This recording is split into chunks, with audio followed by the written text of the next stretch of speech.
Indian economy दुनिया में सबसे तेज बढ़ती इकोनॉमी में से एक है और फिर भी इंडिया एक अनएम्प्लॉयमेंट क्राइसिस से गुजर रहा है। Millions of young Indians face the risk of unemployment. Job creation will be the biggest challenge for Indian policymakers as India's young population continues to grow. हाल फिलहाल CMIE डेटा के मुताबिक India की unemployment rate 8.5% है और higher educated लोगों में unemployment rate national average से 3 गुना ज़्यादा है। वहीं इंडिया की इकोनॉमी पिछले 10 सालों में औसतन 6% से आगे बढ़ रही है और 2023 में इंडिया की इकोनॉमी की ग्रोथ 6.1 से 6.3 एक्सपेक्ट की जा रही है। ऐसा क्यों है कि इंडियन इकोनॉमी दुनिया के सबसे तेज़ बढ़ती इकोनॉमी होने के बावजूद इंडिया में अनएम्प्लॉयमेंट एक बड़ी प्रॉब्लम बन गया है? कोई भी एक डेवलपिंग कंट्री अपने आप को डेवलप्ड बनाने के लिए 3 स्टेज से गुजरती है। सबसे पहले एग्रीकल्चर, उसके बाद मैन्युफैक्चरिंग और आखिर में सर्विस। और ये तीनों ही स्टेज उन देशों के लिए सबसे ज़्यादा ज़रूरी होता है जिनके पास नेचुरल रिसोर्सेज नहीं होते या फिर काफ़ी कम होते हैं। नेचुरल रिसोर्सेज जैसे crude oil, ores and minerals. सबसे पहले एक डेवलपिंग कंट्री को एक एग्रीकल्चर फेज से गुजरना पड़ता है। एग्रीकल्चर किसी भी देश की फूड सिक्योरिटी और अफोर्डेबल फूड के लिए सबसे ज़्यादा ज़रूरी होता है और दूसरे सेक्टर के मुकाबले इसमें ज़्यादा इन्वेस्टमेंट और स्किल लेबर की ज़रूरत नहीं पड़ती है।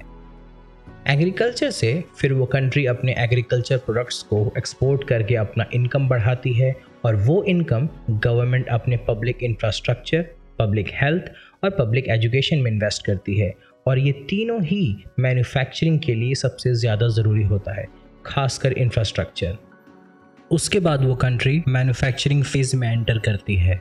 मैन्युफैक्चरिंग किसी भी डेवलपिंग कंट्री के लिए सबसे ज़्यादा ज़रूरी होता है अगर उस कंट्री की पॉपुलेशन बड़ी हो, क्योंकि मैन्युफैक्चरिंग ही एक ऐसा सेक्टर है जो सबसे ज़्यादा लोगों को रोज़गार देता है किसी भी दूसरे सेक्टर के मुकाबले। लो स्किल्ड वर्कर से लेकर हाई स्किल्ड वर्कर सभी लोगों को रोज़गार मिलता है, जो देश की गरीबी को कम करने के लिए सबसे ज़्यादा ज़रूरी है। फिर उसके बाद वो कंट्री एक सर्विस बेस इकोनॉमी या कंजम्पशन बेस इकोनॉमी बन जाती है। उसके बाद वो कंट्री अपनी मैन्युफैक्चरिंग किसी दूसरे डेवलपिंग कंट्री को आउटसोर्स कर देती है, जैसे अमेरिका ने अपनी मैन्युफैक्चरिंग चाइना और दूसरे एशियन कंट्री को आउटसोर्स कर दी है। अब चाइना धीरे धीरे अपनी मैन्युफैक्चरिंग अफ्रीका में आउटसोर्स कर रहा है। अफ्रीका को चाइना का चाइना कहा जाता है, लेकिन इंडिया के केस में ऐसा नहीं है।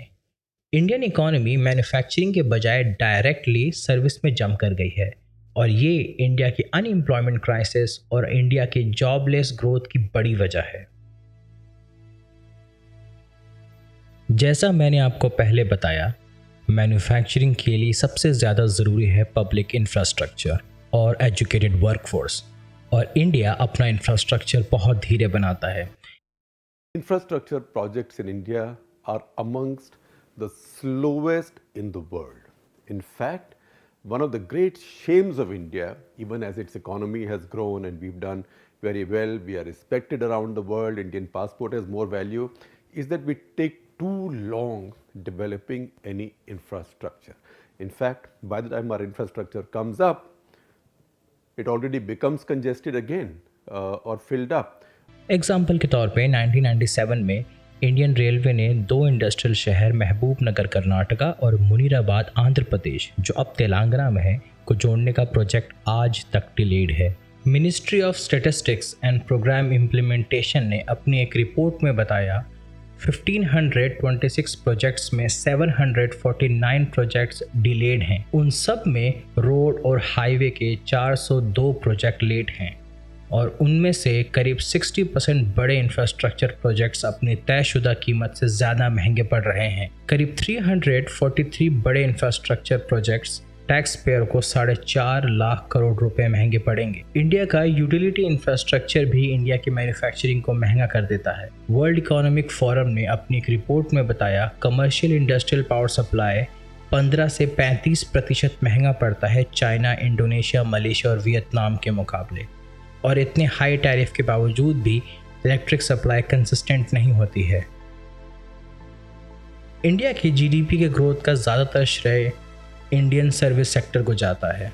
2021-2022 में इंडिया का सर्विस एक्सपोर्ट $254.4 बिलियन का था। इंडिया का सर्विस सेक्टर एक हाई स्किल्ड फ्यूल सेक्टर है और सर्विस सेक्टर में जॉब पाने के लिए हाई स्किल्ड लेबर की ज़रूरत होती है और इंडिया के स्किल गैप की वजह से ज़्यादातर लोगों के पास सर्विस सेक्टर के लिए स्किल्स नहीं है। इंडिया का ज़्यादातर सर्विस सेक्टर आईटी सॉफ्टवेयर या फाइनेंस से जुड़ा है और उसमें से नौकरी सिर्फ कंप्यूटर कोर्स रिलेटेड ग्रेजुएट्स को ही या हाई स्किल्ड प्रोग्रामर्स को ही मिलती या फिर डेटा साइंटिस्ट को। अगर कोई स्टूडेंट सॉफ्टवेयर इंजीनियर नहीं है तो वो आईआईटी से भी ग्रेजुएटेड क्यों ना हो, उसे अपनी फील्ड में नौकरी नहीं मिलती। 2060 में महेश्वर पेरी ने आईआईटी में 2021 के प्लेसमेंट्स का डिटेल्ड एनालिसिस किया और रिजल्ट्स कुछ चौंका देने वाले हैं। 20 से 23% आईआईटी ग्रेजुएट्स 4 साल की मेहनत के बाद, लाखों रुपए खर्च करने के बाद बेरोजगार रहे। प्लेसमेंट सीजन के बाद भी आईआईटी का टैग जरूर रहा उनके पास और शायद कुछ टाइम बाद उन्हें कहीं और नौकरी मिल भी गई होगी, लेकिन सवाल यह है कि प्लेसमेंट पे उन्हें नौकरी क्यों नहीं मिली।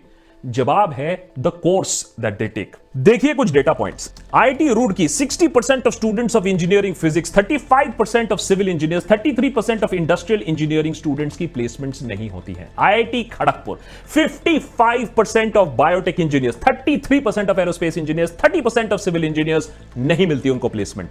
IIT Hyderabad new age IIT 77% of meteorological science students, 57% of civil engineers, 41% of chemical engineers placement नहीं होती है। IIT Kanpur prestigious IIT 48% material sciences and engineering, 44% bio engineering के स्टूडेंट्स को नौकरी नहीं मिलती है। आईआईटी मद्रास लेगेसी आईआईटी इतना प्रेस्टिजियस 23% ओवरऑल स्टूडेंट्स को प्लेस नहीं कर पाई 2021 में। 41% of material engineering students, 46% of engineering physics and 37% of ocean engineering students की नौकरी नहीं लग पाती है। अगर आप कोर इंजीनियरिंग ब्रांच से हैं जैसे ocean engineering, chemical engineering, mechanical engineering या सिविल इंजीनियरिंग, तो आपको जॉब मिलना मुश्किल हो जाता है और ये सारे स्किल्स मैन्युफैक्चरिंग के लिए बहुत ज़्यादा ज़रूरी होती है और इंडिया की मैन्युफैक्चरिंग मजबूत ना होने की वजह से कोर इंजीनियरिंग ब्रांच को इंडिया में अपॉर्चुनिटी मिलना मुश्किल हो जाता है। इसकी वजह से इंजीनियर बाहरी देशों में चले जाते हैं बेहतर कैरियर अपॉर्चुनिटी की तलाश में और इससे इंडिया का ब्रेन ड्रेन भी कहते हैं।